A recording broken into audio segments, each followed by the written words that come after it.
Hey everybody, Brett from AstartesGaming here, back with the first episode of what's going to be a new Let's Play for Battle Brothers, specifically the Battle Brothers Legends mod, which is really more of an overhaul than just a simple mod. It changes quite a lot about how the game works. Obviously the core gameplay is untouched, but the game adds several new start situations, which I'll cover very briefly in this video.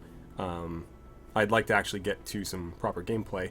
But it also changes a lot of the mechanics once you're into the game, such as the camp actually having several functions rather than just being sort of a waiting mechanic.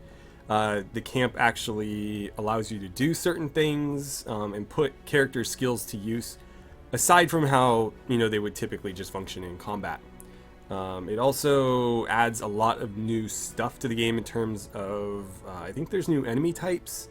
There is definitely new character types, including female, I was going to say brothers, but I guess battle sisters, and lots of new items. So it is, in a lot of ways, an overhaul.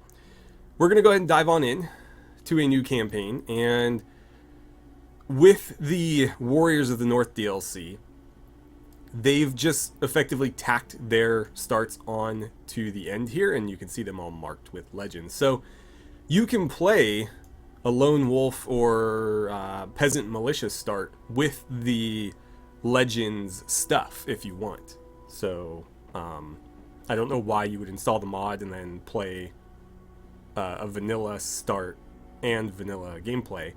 There's no point in having the mod at that point. But if you want to play vanilla start with the Legends gameplay, you can definitely do that. So all of those are still available, including just the original Rebuilding a Company. But if we go down a little bit, we have all the different Legends starts. So there's the Adventuring Party, and this is essentially a collection of a lot of the solo ones that you can choose from. So after an unlikely meeting in a tavern, an unlikely group of strangers have formed the adventuring party. They have set out in search of both dragons and dungeons. Yeah, nice reference. So a party of overpowered adventurers, each with their own skills. So I think you get like a noble, a crusader, a ranger, a wizard, etc., etc. By the way, there are wizards and warlocks on your side now. You can even start as one if you so choose. Then there's several solo starts. These work very similar to the lone wolf start, but have different effects to them. So for example, the lone wolf can never have more than 12 men, but if he dies, the campaign's over. That is true, I think, of every solo start. So again, if your beggar dies, then party or game over. But the beggar has all noble houses hate them and can never hire anyone that isn't also lowborn. Or you have the Berserker, which unlocks powerful abilities to allow them to fight naked and barehanded. So a proper berserker, not just somebody who's a berserker in name. Infectious Rage, which let's see, you will grant berserk to anyone who joins you in battle. Okay, so if you want like a true Viking berserker raider playthrough, rather than going with Northern Raiders, I think this is the start for you. Then there's, if you want to start as a warlock or a random trio of characters, a random party of characters, which I think starts you with 6. Solo Ranger, a sisterhood, so you start out with a group of female characters and you can only ever hire female characters. But every one that you hire gains holdout for free. Let's see, your chance and trances alter the minds of your allies and enemies. That's cool, so it's almost like a Sisters of Battle from 40k, but obviously in a medieval setting, so kind of like paladins. And you can craft powerful items imbued with ancient runes. So crafting is a thing in camps now too. Trading Caravan if you want to try to focus on a merchant playthrough. But the one we're going to be doing today is the Noble playthrough, because the Noble has some cool stuff that I really like. First and foremost, at least this is true of the older version of the game. I don't know what the newer starts have added, but originally the Noble had the highest party capacity, or at least at the end of the game had the highest party capacity. The way party capacity works in the Legends starts is it actually is progressive. So most parties only can take, I think, like 6 characters to start with, and as your main character levels up, they unlock more and more recruitment slots. So it's kind of cool. It forces you to earn that extra party size rather than being able to just immediately throw down 20 guys and have a huge advantage. You have to work your way to it. But the noble had the highest capacity before. I don't know if that's still true, but he should be at least among the highest. Also, since we're, part of the nobility, we have some previous ties to factions, and it turns out that one of the factions really doesn't like us. They are hostile at the beginning of the game and will send mercenaries after us. So it's sort of like the deserters start in that way, or like the Northern Raiders, except with only one faction versus 2. More like the deserters, I guess. Also, we are highborn, and therefore other nobility and soldiers, anybody who's like from a military background, is a little bit cheaper. So they're more likely to want to join our cause. They'll join us for 10% less. Anybody else, so the lowborns, are going to ask for more because they expect us to be rich as nobility, and therefore they're going to try to kind of milk some of that gold out of us. We're also a trained leader, so everybody in our party begins with quick hands, but this doesn't apply to new recruits, I don't think. So only the starting characters get quick hands, versus like the Sisterhood, everybody that they recruit gets that perk. This is only for the starters. And just like all the others, if our avatar dies, game is over. So I'm going to go with the nobles. Noble start. We're going to be the Gilded Company. That's going to be our banner right there. Though, there was some others I really liked.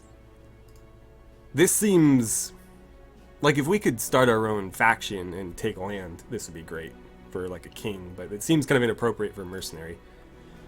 That would be kind of cool too, but I'm gonna go with this one because we're gonna try to put together, let's call it the Gilded Legion. How about that, since this does have, to me at least, a little bit of a Roman feel to it with the olive branches. And then for our late game crisis, I think I'm gonna start with war. Now this might confuse some of you because I absolutely hate the war crisis, and I've made that abundantly clear every time we've actually played it. So the reason why I'm going to choose it for our late game crisis is because I'd like this to be a very long running playthrough, because there's a lot to do in this mod, even more so than regular Battle Brothers. So I think that this will remain interesting into the late game, where with the vanilla game it does get a bit stale after a while. Therefore, I would like to continue this, assuming we survive, through potentially all 3 late game crises. Because if you are not familiar with the game, the one that you choose is the first one that you will experience, but not the only one that you can experience. Around day, I think it's like 70 to 110, somewhere in there, depending on how aggressive you play, the first crisis will trigger. And then depending on when that first crisis ends, after a certain period of time, a second crisis can trigger. And after that one ends, then a third crisis can trigger. So the reason why I'm going to choose war first is because war is probably the only one that you can actively sit out of and not completely ruin your game. So if we wanted to ignore the first half of the war to continue building our party, we could do that. We don't necessarily need to get involved in order to, prevent our world from being destroyed. One of the factions will eventually take over. We can try to influence that if we decide to, but we could also ignore it if we want. The same cannot be said for the Greenskin Invasion or the Undead Scourge, especially if we're playing on Permanent Destruction, which, in my opinion, is the only real way to play those, or any game for that matter. What will happen is when we experience these two, they will actually take and destroy settlements, and therefore will not be able to interact with those anymore. So if we were to do, say, the Undead Scourge first, if we didn't do particularly well in that endgame crisis, there could be, significantly less settlements left to interact with as we get into the later game. Same is true with the Greenskin Invasion. And especially, again, with Permanent Destruction on. So, we're going to start with War, but hopefully we'll be able to get to all 3. I've also got a map seed I really like from, kind of testing the setup here, so I'm going to run with that too. It's WX KC HW VFZM. And that one was one that I also created partially with the stuff that I think it'll let us change. We're going to do veteran, high starting funds just to get into this quicker. Not Iron Man mode, because if something happens, I don't want the Let's Play to get ruined because I can't load an old save. And then we have map options. I'm not going to mess with any of this. I don't know if they fixed it, but in previous versions the game would crash if I tweaked too much. But I recommend these settings here. So effectively, if you check these two boxes, it's just going to give you an ideal map. A lot of people, when playing Battle Brothers, you know, like very seriously on higher difficulties, will re-roll until they get a map that has certain things that they want. What the mod developers did here is they just gave you the option to ensure that any map you generate will have those things, so you don't need to sit there and waste your time re-rolling, which I think is a great choice. I'm going to be playing with legend perk trees because why not? What's kind of good about it is it makes each character somewhat unique because not all of them will have the same perks available. But at the same time, if you want to have sort of a uniform build, or, you know, build characters along sort of an optimal route, you can't do that anymore. Or you can, but you'll have to make certain concessions because each character, again, will have a unique perk tree. Now, there's only so many different perks, so a lot of times there'll be a lot of overlap, but you can get people that, for example, don't have access to Colossus or don't have access to Battleforged or something. And so you'll have to build around that. I like it because it does, again, make each character feel a little bit more distinct.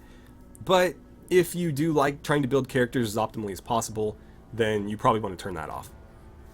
Also, I'm going to leave settlements start hidden turned off. What will happen if you have this on is the game map will start with a fog of war that covers everything. So if you turn it off, that's more like vanilla where you can see where everything is, but you still need to go visit towns to see what they actually have inside the town for you to, you know, interact with.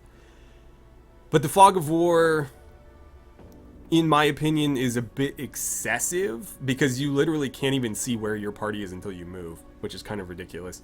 It should give you at least a small area around you that you've discovered. I find that especially with scenarios like the noble one that we chose, where you start out hostile to a faction, this can pretty much be a death sentence for yourself right out of the gate because, at least for the noble start, I've always started in that hostile faction's territory, and if I can't see what's around me, and I'm just trying to, you know, wander blindly out of hostile territory, there's a good chance you're going to get wiped early, so I don't like doing it, but you can if you want an additional challenge. And then you can do map debug in case you're having issues, which I think is new. Anyways, this is what we're going to roll with. If you want to, you can even add more NPC factions, but again, I find that the more you tweak this stuff, the less stable the game becomes, so I'm not going to mess with it. Okay, and our map is generated. So, you were born to be a leader, raised in the company of the greatest men of our day. Somehow, though, inheriting power doesn't feel as satisfying as seizing it for yourself. No, if one is to be king, it must be earned through battle and through the blood of one's subjects. Now, off to find some subjects willing to die for their betters. Okay, so here we are. Here's our party. We start with 6 out of 6 possible slots, and we effectively have 2 spearmen, an axeman, 2 slingers, and then our noble, Sir Magnus here. And I think he's always the same. Let's see. Right, so the way that this changes things is actually kind of important. You have a new tab up here called Formations, and this is how you actually designate where you want people. This is just sort of moving people around. I don't think it actually saves your formations here. And so if you wanted to sit somebody out in reserves, you need to actually toggle it with this tent, because you notice down here at this bottom slot, the little silhouette in the background has changed. It's no longer a tent indicating that that person is in reserves. It's actually a like soldier silhouette. So the only way to put somebody in reserve is to toggle this here. We also start with a level on Sir Magnus, so we will want to take advantage of that. So what are the starting skills of our characters? We have a noble house soldier who is a pessimist. That's unfortunate. We have a noble house warrior who has iron lungs. That's pretty good.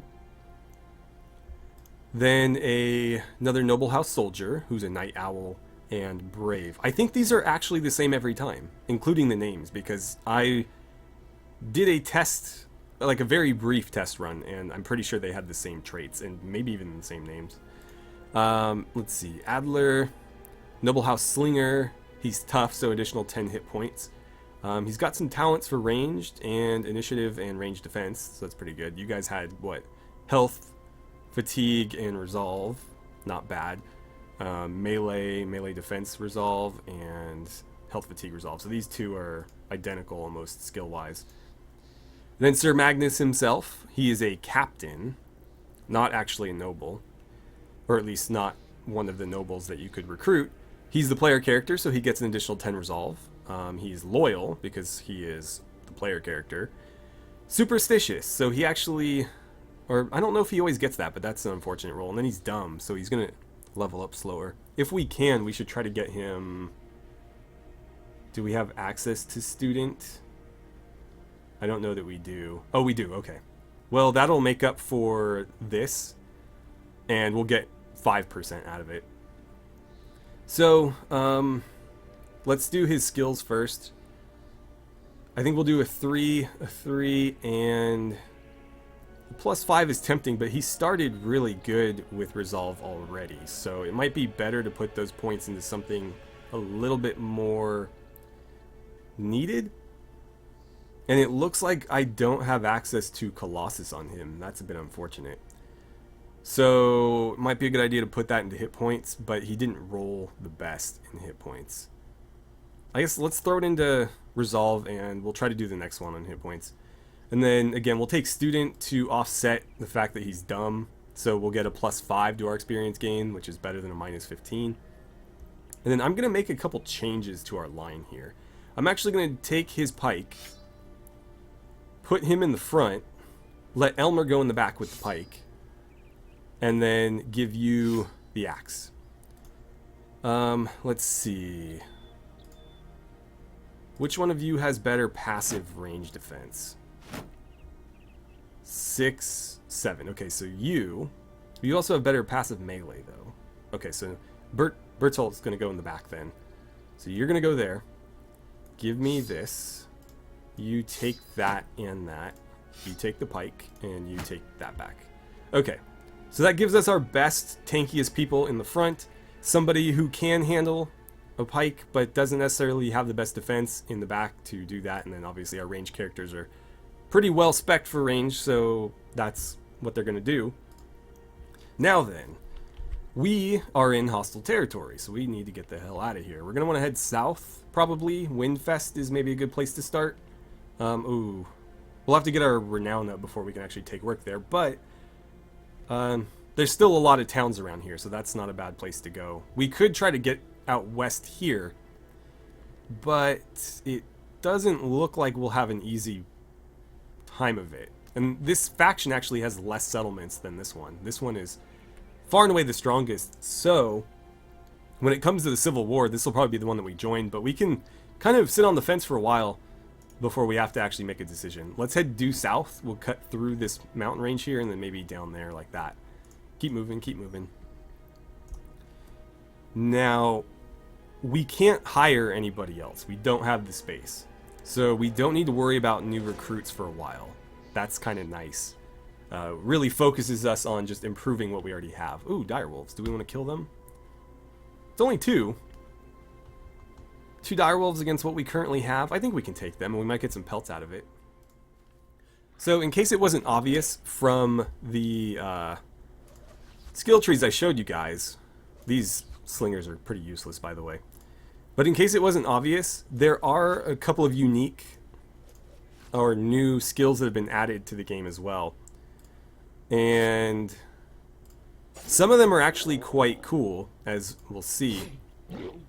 We're shredding their armor right now. Perfect. That one's already out of the fight.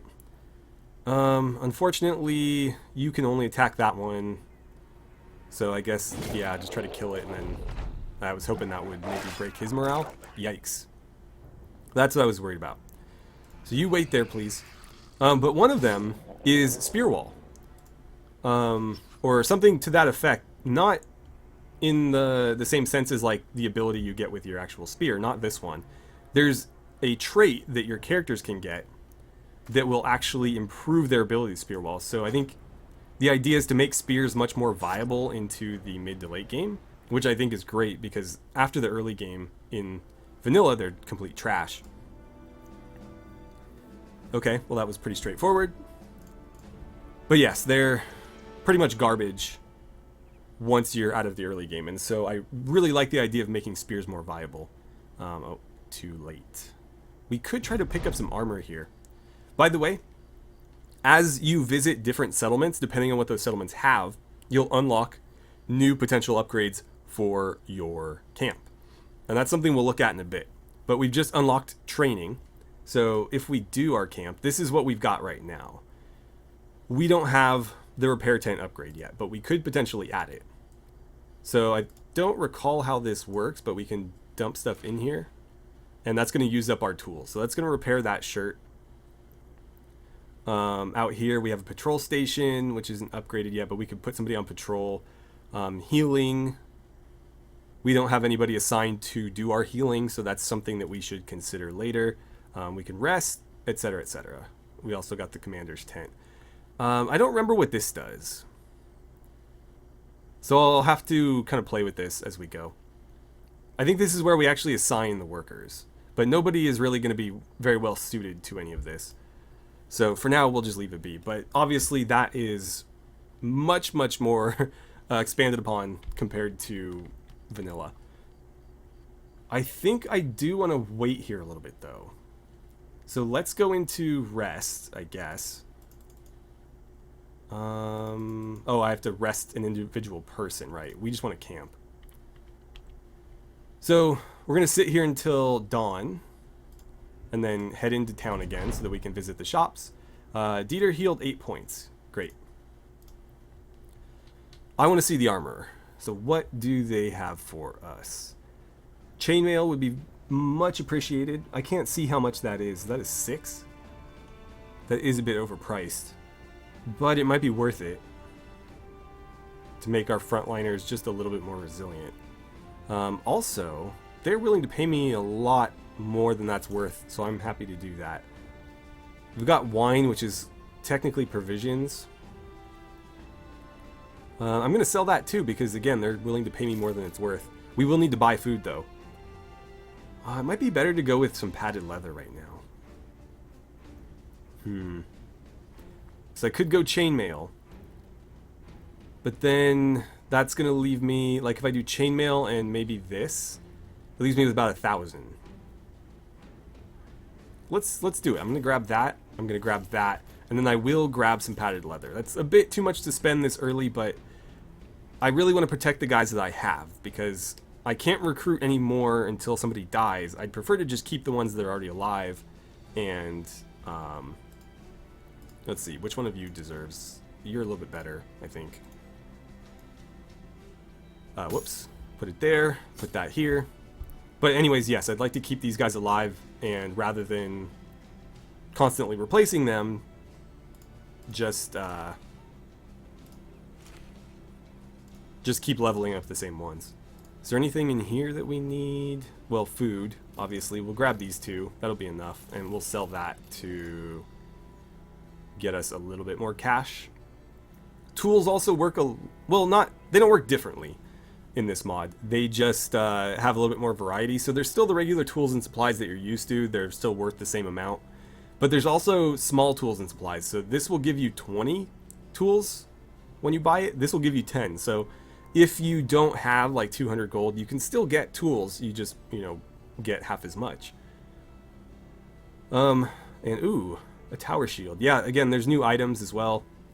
We might utilize a bunch of tower shields because they are effectively kite shields with better melee defense and way more hit points. I think you can actually paint them too.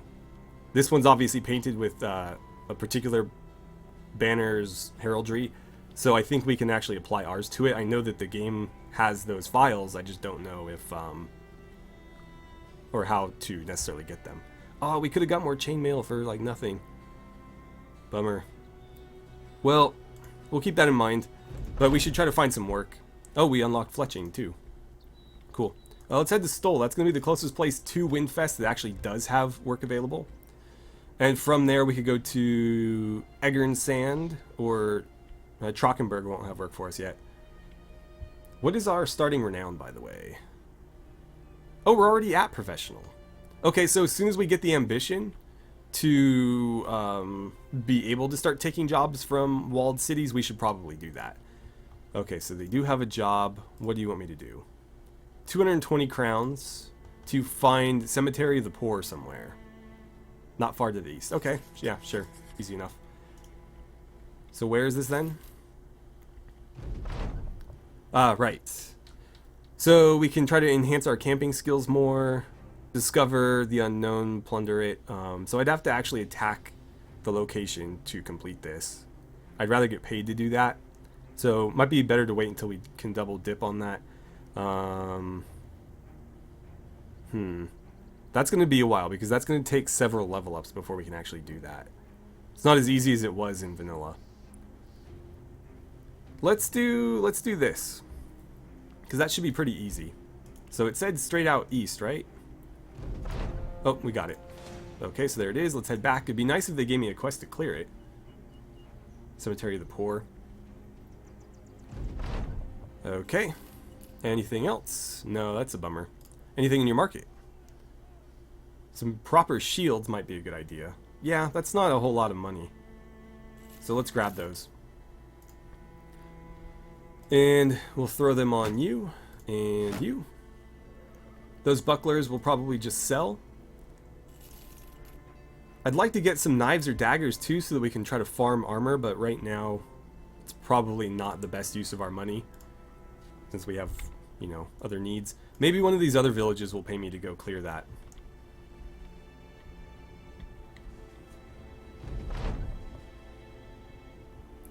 Alright, so we've come across somebody along the road. You come across a man who is weak and weary. He explains that he's been searching for his lost dog, but that he's just about given up.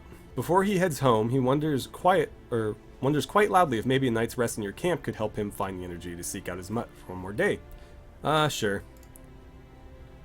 You sit about a fire. Much talk is made about this or that, but the traveler does not speak some words which reside within your mind. Oh, he does speak some words which reside within your mind long after he's gone. Thank you for offering the fish, sirs, but I will have to turn it down. Let me explain. Just the other day I tried digging a hole for my kin as he passed away, as folks requiring holes in the earth tend to do. 'Twas a distant cousin that stood close. Lived next door, actually. Feller died of illness. Something we don't know of, but none but he got, so I guess we is all right.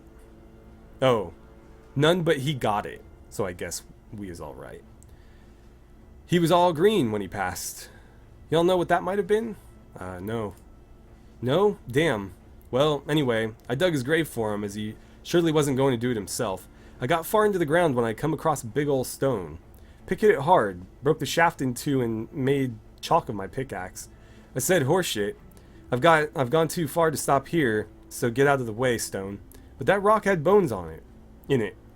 Not on it, in it. Strange looking ones, but bones nonetheless. Death is remarkably familiar from an outsider's perspective. Anyway, the skull seemed to be looking at me, judging me, saying, what is it you think you're doing here? So I got up out of that old hole and ran to my home. My cousin's remains yoked over my shoulders like I'd stolen them. I was bothered, couldn't sleep, felt like I was laying over what must have been hundreds of fellers right then. Some so old they'd taken shape with rocks of all things. Dead fellers, all the way down. Nothing but dead, all the way down, I say. And I didn't know what to do, and I suppose it still bothers me now, if it ain't obvious. Little, yeah. Later on, I decided I wouldn't bury my cousin. Instead, I burned his remains and threw the heap of what was left, stewing and smoking, into a pond. I said to myself, cousin, you ain't gonna be no rock. But the other day, I found them bones washed ashore, and there was a fat-bellied fish caught in the ribs. Caged himself there on account of good eats, I guess. I picked that fish up and held it, my cousin, I suppose, in my hand. 'Twas limp, bug-eyed as fish are without their watery lids. But then a dog ran by and took it from me. Gobbled it right quick, for it knew the nature of its crime, I think. That's where a piece of my cousin ran off to. Dodged the earth on account of the hungry rocks, only to be eaten by a squire of a fish that served itself to a righteous dog of all things. So now you know why I don't eat fish no more. Okay. Right. Anyway, moving on. I mean, the bit about the rocks was a little unsettling, but the dog was just kind of funny. Alright, so what's this all about then? It's like what, 550? I'm not going to haggle because I'm trying to build relations with this faction as quickly as possible, and we will gain it faster if we don't haggle for missions and succeed on missions. So, yeah, I'm not going to try to pry more money out of them. Oh, raiding parties, huh? Well, I'll accept that contract. Do you guys have anything that might make this easier for me? Not really, no. Let's see then. I mean, let's at least give you some headgear, if nothing else. And I'd like to buy you better armor, but it seems like a waste to buy something like this when it's going to get replaced so quickly. So we'll just have to make do with what we've got. Now, I can't hire anybody else to help us, so... Oh, gathering, nice. Again, we'll just have to kind of stand our ground with what we currently have. I'm not going to camp because it takes too long to get out of the camp to, you know, initiate combat and whatnot, so I'd rather just be moving around, kind of patrolling the area. Okay, apparently the brigands are in sight. Not in my sight, but in somebody's sight. So let's stay close. Ah, there they are. Ooh, 8 of them, huh? There's a poacher and some bandit rabble. So those are obviously a new enemy type. I think they're even worse than brigand thugs, which means that they probably won't count for a whole lot in this fight. There is a poacher though, and we don't have a lot of shields, so we'll have to watch out for that bow, or, you know, we might eat a stray arrow. Okay, we intercepted them. Let's get to fighting. Alright, so here's the rabble. Looks like most of them are armed with farming tools. I think a couple of them are female. I'm not a huge fan of the female characters. I just don't think they look like they fit in the game. It's not that I necessarily mind having female soldiers, it's just that, like, to me the artwork is very obviously not, you know, vanilla. It just doesn't quite mesh. And at the same time, they don't have different bodies, so they just look like, you know, weird heads on male torsos, which just it's too, like, uncanny valley, I guess, or that's probably not the right way to describe it, but I don't know, they just look weird to me. So I'd like to take advantage of that high ground, I think. Let's have Adler jump up there. They're going to come straight at us, but that's fine. We don't need to mess around. Though we will want to protect our skirmishers as best we can. Let's see, we'll put you there. Next turn you can stab somebody. I'll jump you up there. I need you here, I think. Yeah. That'll trap him. You take the high ground. And we'll put you there. And let them come. So, what do we got? 8%, 34. We'll do 34 right there. Actually, probably should have gone for this guy. He's got a nastier weapon, I think. Oh, that actually did some decent work. And it looks like their sticks can hit us from back there, so we might need to be a little bit more aggressive about this, because we don't really have a counter. Good block, though. Alright, yeah, feel free to surround him. Okay. Actually, what would have been smarter on my part would have been to put the pikeman up there, let him kind of get surrounded so that we could, oh man, so that we could round swing some people down. So there's one. Go ahead and spear wall. Probably not the best choice there, actually, because they're just going to go after the archer, but whatever. Let's see, 78 or 73. Let's go after this person, because that will free up my slinger to continue firing. And I guess just step down. We'll get the pikeman up there next turn, and you can kill that person there. Oh, you got dazed. Well, it's very kind of them not to get up next to me, because now I can continue slinging. You unfortunately can't attack anybody even if I put you there. Actually, you can there. Okay, go for it. Though you didn't need to move to do that. We'll have you step this way and throw a rock there. Yeah, not doing a whole lot for us. Okay, managed to get that one by our shield. Can you hop over here for me? Thank you. You can step over here and give that guy a good whack. Why don't you close in as well? Gotta be careful though. These guys need to stay behind somebody with a shield, otherwise the archer's gonna hit them. Good dodge. Good dodges again. Let's put you there. Though that does open you up to melee attacks, so maybe not the best choice. Okay, well, not anymore. And you can start slinging at him, I guess. You're not going to hit him, but I don't know. Maybe he'll think twice about something. I have no idea. He's not going to care. Alright, go ahead and step into combat with him. We'll have you advance. You can finish that guy off and then advance as well. And then you can close with our archer friend and force him into melee. Alright, go ahead and set up there. We'll put you here. You can go there. Unfortunately, you won't be able to attack this turn. We'll put you there. Good dodge. Alright, go ahead and light him up. One and... nope, no kill. At least that hit. And let's see, Bertold, do you want to kill? Nice. No level ups, some loot, nothing that's going to be especially useful. Though this is actually a decent weapon for our archers to carry, or our skirmishers to carry as a backup, because it is a weapon with a 2-tile reach. So rather than them having like the little shivs that they start with, this will let them hit from the back line still. Okay, that was easy enough. Let's go ahead and equip that. I guess I'll give it to you first. And do I want to continue with the slings, or do I want to give you a bow and arrows? I think I'm going to do the bow and arrow. It's just a better weapon. And I don't think they... yeah, I mean, their background is Noble House Slinger, but I don't think that they get a bonus for using a sling versus any other ranged weapon. So let's do that. And that means that the shiv can get passed to really anybody. It's just a really bad dagger, so we can farm armor with that, even though it's not ideal. And in fact, if we are going to do that, let's pass the shiv up here. And you can just use that club as your weapon for now. We'll collect our pay. Thank you. Any other jobs for us? No. And nothing new in the market, so we'll probably just be on our way. I will sell that sling though, actually. And I have bandages, I should probably use them. I think it's probably best to give it to you, since you are the least likely to find yourself adjacent to an enemy. So you'll be the most likely to be able to use it. But even then, I don't know that it'll matter. Oh, wooden spear. These are actually pretty good backup weapons as well, because they, again, are 2-tile reach. This is going to be better than the stick that we got, and it's a lot cheaper than, say, a pitchfork. Do you have any arrows, by the way? No? Because they have a bow. I wouldn't mind buying a bow and some arrows. But unfortunately for us, no ammunition for it, so nothing to do there. Right, so why don't you take that? And I guess we can give the wooden stick to Sir Magnus, because if we're trying to farm armor, his axe, will probably kill people and destroy their armor.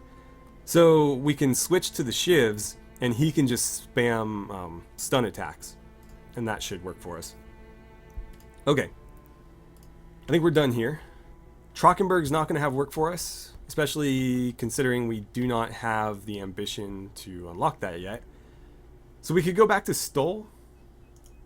Might be worth doing. They might have a new job for us. I might even want to go back to Windfest and grab that chainmail while we're kind of in this area, but eventually I think we should make our way southeast to visit all these places. Alright, Stoll. No new work for us. Let's slip in here real quick and buy that chainmail, and that'll go to our other frontliner. Be nice if they had some headgear for him too, but I don't want to spend too much, especially since we're gonna be probably at least another full day before we pick up a job. Okay, so marketplace, did anything change here? Nope, it's the same. That's still there. Perfect. So we'll snag that.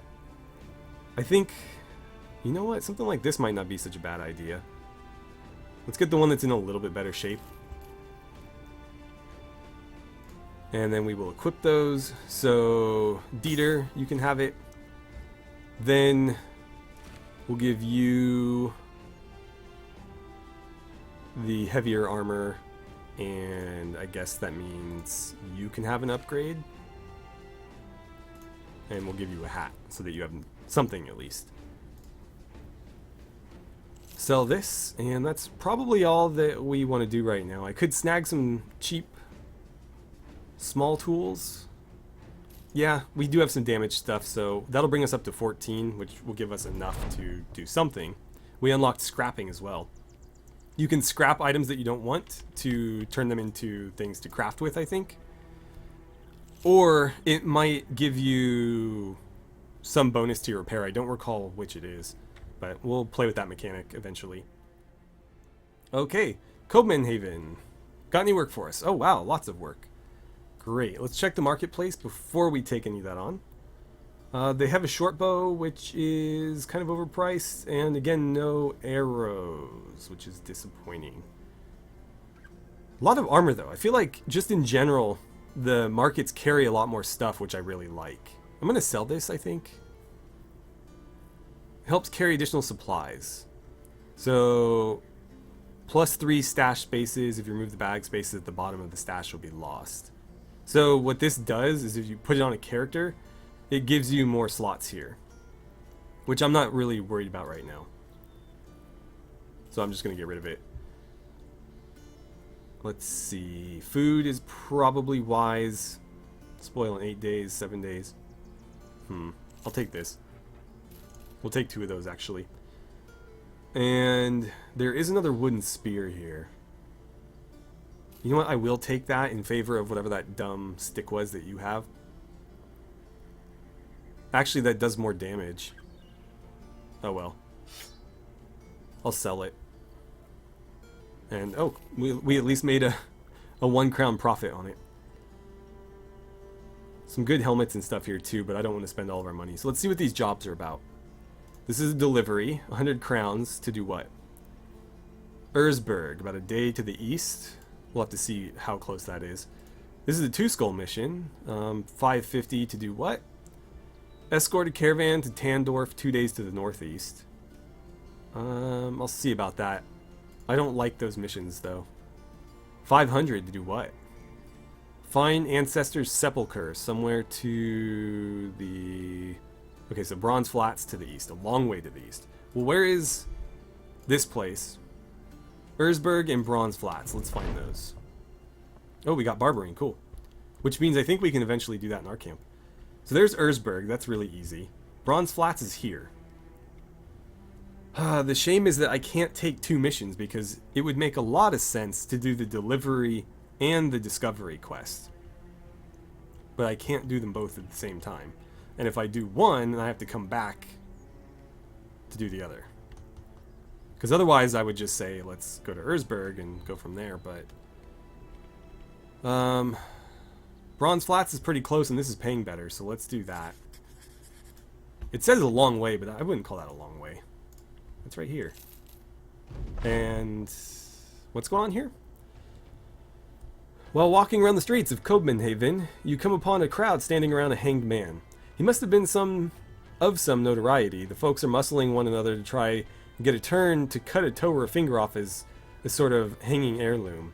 An old man is quickly elbowed out of the mob. He turns to you, voice raspy, his bony fingers tented like sickly ribs. Ah, sellsword are ye? Of course, I can smell your business, the purchases you have made. Say, would you do a bit of work for me? I need a number of that dead man's fingers and toes. It's for my work, you should see. I'll give you 500 crowns in return for it. You ask why he needed that particular man's appendages. The crooning, shoulder-cowed man laughs, a heckle if there ever was one. Aye, good question. The man earned his walk to the hangman's noose with a penchant for violence and an unerring strength to see his desires through. The toes and fingers of a simpleton won't do. I need a man of uncinched cruelty. Yeah, I guess that's uncinched. And the only one I see right now is swinging by that there rope. So what say ye? 500 crowns, remember? I'll do it. I might regret this. Okay, we just got 500 crowns. You muscle your way into the crowd looking for fingers and toes or bloodied pockets. One man's got a good lumpy sag in his pocket. You drive him into a corner and shake him down with a dagger to his throat. After him, you see a woman with a sickly grin on her face prancing along cobbled stones. That's a scornful wench if you ever seen one. Pulling her aside, you quickly find the finger and a toe in the linens of her frock. She lies and says they're just cooking ingredients. You tell her that if that's the case, then you'll report her to the guards for cannibalism. She gives them up. Returning the grossly extremities to the old man, you're promptly paid the 500 crowns. He hardly even thanks you for your work before rushing away. He never did explain what exactly such things were for. You don't care. 500 crowns is 500 crowns. Easy as it gets, indeed. So that just paid as much as we'll get for wandering out here and finding this thing. You guys worth fighting? A poacher. So that's more or less the same party we just defeated.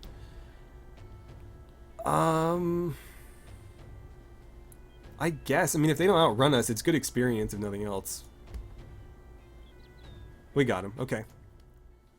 Alright, so we'll probably be doing battle on the flat part of this terrain here. I don't think anybody's going to be able to take advantage of the high ground, because they won't get far enough to cut me off of it. And I won't get, anywhere to cut them off of it. So we'll just be throwing down right about here. You should probably wait so that we can advance. Let's get you there. The loot I don't think is particularly dangerous, so stab the guy with the spear. Let's have you set up there, I think, and maybe I'll just spear wall. See how that plays out. And then Sir Magnus, why don't you step forward and finish that guy off? Oh, come on. You know what? You might need to move again, because I think he's going to need to go here to there. So, crap. You know what? Sidestep that way. That's fine. I should have been paying better attention to where he was going. Can you get that kill for me? No. And I need you there. Oh, he went the other way. So that was a double waste. Oh, crap, and now you're tied up in melee. Well, if nobody decides to test our spearmen here, then I'll just have you come down there and dispatch them quickly. Well, luckily for us, everybody in this party has quick hands, so he can get that out for free and still use it. Nice hit. And wait, I thought that was a 2-tile reach. I guess not. Well, that sucks. You should probably work on these guys. Oh wow, one-shot kill with a spear? That's pretty impressive. Shoot the slinger. You, meanwhile, can kill that guy. Wow, 0 for 2. Do you want to get him? Thank you for that. Why don't you shift over so you can start helping down here? You can do the same. So let's start working on the guy with the cleaver, because he's probably the biggest threat there. And if we kill him, then Engelbert can move around a bit. Or get his bow back, or his sling back out. A couple dodges there, that's what I like to see.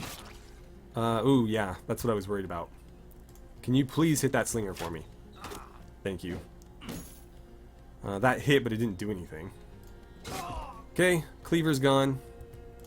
We're gonna save that AP in case we want to move him.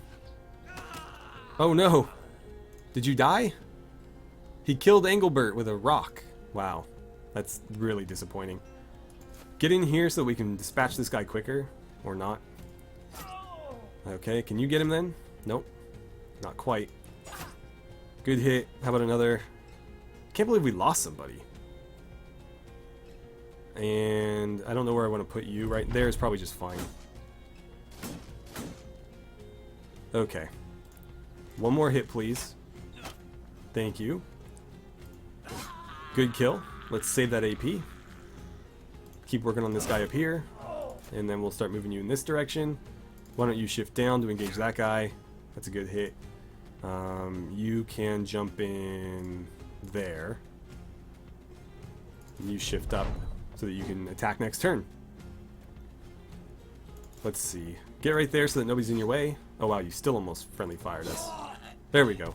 Can't believe we lost somebody there. That seemed like such a freak thing. I shouldn't have had him on low ground. His whole set of turns was a complete disaster on my part. Not much in the way of loot. So that ultimately was a bad choice. Though we did level up everybody else. So let's see, Dieter. I think we need 3 there. If you rolled a 3 on melee defense, I'd give you some, but No, I think we'll do 3 and 3 and hope that he has Colossus available. It does not. At least not in the first tier. Doesn't look like he has it in any tier. Though they are... I don't know if they're randomized or not. So I don't know if, like, 9 lives can show up later, if it's always here first. So, Recover might be a good choice. That's a bummer he doesn't have Colossus. 9 lives would be a good choice on the main character, but I guess let's go Recover, since we're probably going to have him in pretty heavy armor eventually. Over here, I think we'll do a 3, a 3, and a 3. And you do have Colossus. So, let's go Colossus there. That's going to keep you alive a lot longer. And then in the back, Adler. I'm thinking 4 health, 4 resolve, 4 range skill. And crippling strikes as always. And then with my pikemen, I think we're going to go 4 and 4. I think range defense might be what I go with here, because that's not a great fatigue roll. This is a max range defense roll, though. And since he doesn't have a shield, he is kind of vulnerable to that. For his perk, we could go either Colossus or Student first. Both would be good choices. Noble House Soldier, he is brave. It'd be great to train him up as a hybrid, but he's got such low range skill, I don't know if it would be worth it. But since he's already got quick hands by default, he, definitely kind of fits the bill. He's got good health. Let's go with Student. We'll make him level up faster. Unfortunately, we didn't recover our friend's gear, so that was all around a waste. Okay, so along the way, a group of world-weary explorers. They seize up in the middle of the road, half covered in mud and half in leaves, and all in an unintentional camouflage. One rubs his forehead, eyeing you carefully before a smile widens. Hey, I know a searcher when I see one. You're looking for the Ancestor's Sepulchre, ain't ya? Well, you're in luck. We was just coming from there. Here, give me your map and I'll show you just where it is. You'll see, in the steppe, a long way away to the west of where we are now. Okay, so I overshot it. So, I came all the way out here. It sounds like it's somewhere hereabouts. And I went right by it. Probably too far to the north. But he didn't really help me, did he? Just told me that it was west of where I was. Come on, Bronze Flats. What's the deal here? Shouldn't have been this hard. Okay, so no luck. It looks like somebody's trying to extort some money out of me, though. Stranger is a lone man who keeps his distance, 1 foot on the path, the other inching toward escape. Hey there. He glances across your men, slowly smiling as though he can sense our being lost. Searching for the Ancestor's Sepulchre, are ya? Yeah, well, I'll tell you what. Hand me 50 crowns and I'll tell you exactly where it is. Come after me with your swords and I'll be gone quicker than you can blink. Yeah, 50 crowns to get this over with. We still make 450. Okay. You accept the man's offer and he dishes out the details as promised. You see it's there, of course, in the steppe some way to the west of where we are now. Easy. He whistles as he walks off. No doubt a very easy payday for him. Yeah, but I've been all around this whole area, so unless it's like here and I missed it, I have no idea. Didn't exactly tell me specifically where it was. It could be down here or something. There it is. Okay. Alright then. Let's go back to Copenhagen, and I think we'll call it an episode there. I don't intend to have every episode be this long, just because this is the first one. I felt like I'd run it a little bit longer. But I do think in the future we'll make them a little bit shorter, just to make them a little bit more palatable, because I know not everybody wants to sit through like an hour recording. So I'll try to keep it closer to 30 minutes, but we'll try to do at least 1 if not 2 battles every time. So there's our 500 crowns and our experience, which unfortunately was really 430. And we did lose somebody, so we can actually hire a new character if we want. Recruitment works a little bit differently here. So they have unknown traits and perks, just like you'd expect. That's not any different. But when you try them out, it'll actually tell you some of that information. Let's see.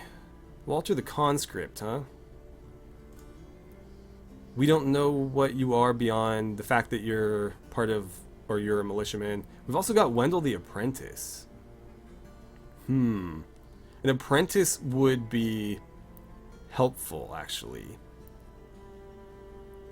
Because I think we can have an apprentice work the repair slot in the camp. So even though the militiaman is the better fighter, an apprentice might be more useful in the long run.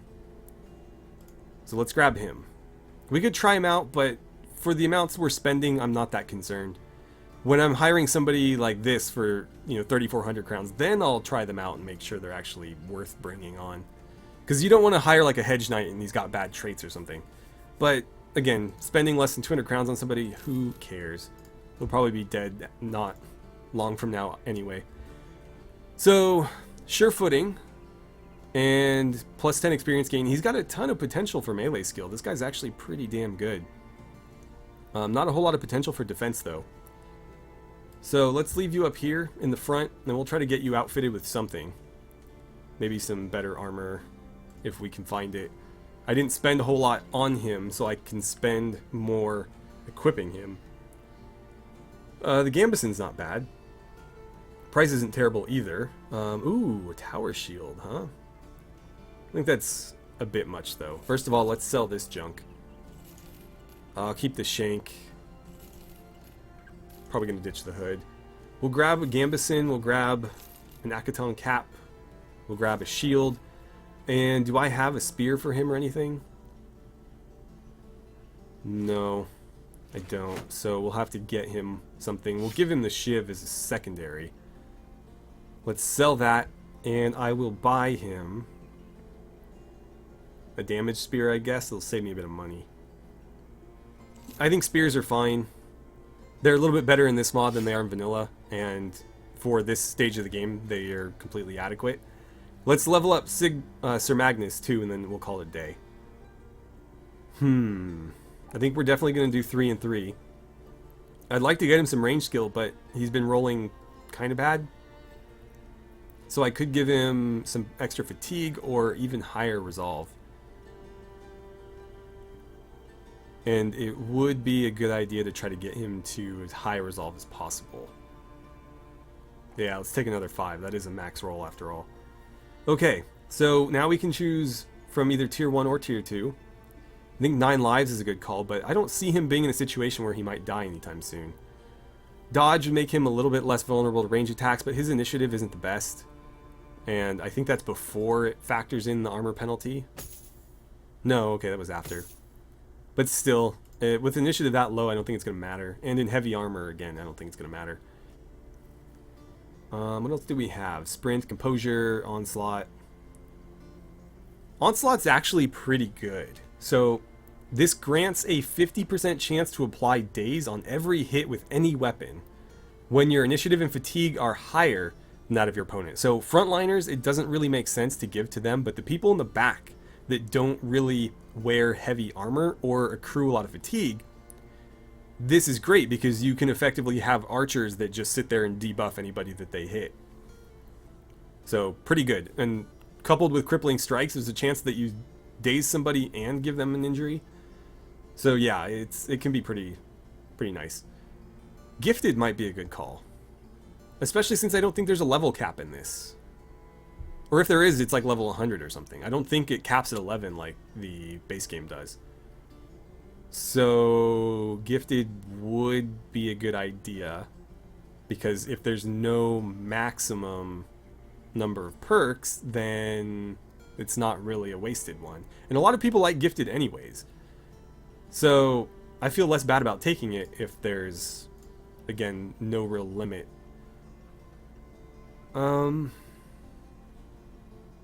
I'll take the 3 there since he actually got a max roll. Well, I think everything on this is a max roll. No, it's not actually, because that would be a 4. Maybe we just rolled really well. But it doesn't factor in talents when you do this. I think I'll take fatigue, and health is tempting because he doesn't have access to Colossus. But getting his melee skill to max is also tempting. I'm going to take the health, though. Because if I can't do Colossus, I'm going to have to manually level him up to, like, 100 health, which is going to take forever.